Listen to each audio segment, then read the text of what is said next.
Hello class. Today I'm going to be showing you a video of a previous homework assignment. Well, one problem from that, and that's going to be the first one. And essentially it looks like this. We have three different point charges kind of on a line, separated at certain distances, and we need to find the Coulomb force on each of the charges. And so here's our Q1, which equals this, our Q2, which equals this, our Q3, which equals this. Notice that's negative, and this is shaded in, not white. Basically what I mean by that is these two charges are like each other, so they will repel. These two charges are different, so they will attract to each other. You can see these two are 3.24 centimeters apart. These two are 1.75 centimeters apart.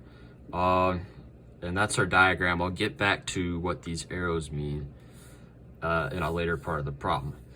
Now, here's Coulomb's law, which is our K value, which is given to us always. It's just a constant. Our two charges that we need to find, and then the distance between them squared down here. So really all we got to do is there's going to be three different ones. Each of the two other charges will put a force on Q1. So Q2 and Q3 will put a force on Q1. Q1 and Q3 will put forces on Q2.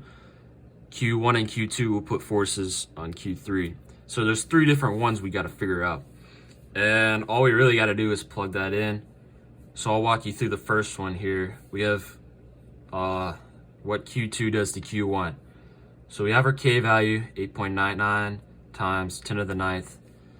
And that's going to be multiplied by this fraction, which up top we have our 1.49 value here. We need to convert that to just normal coulombs instead of the lambda there.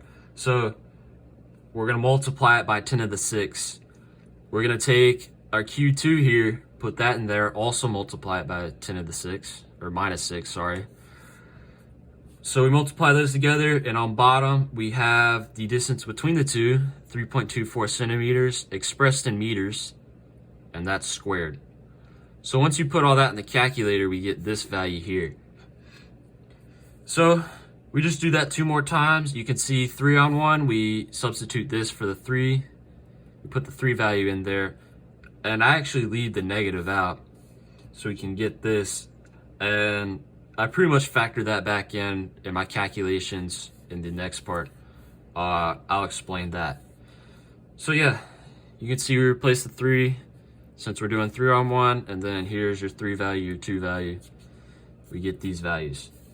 So we've calculated that. We're not actually done.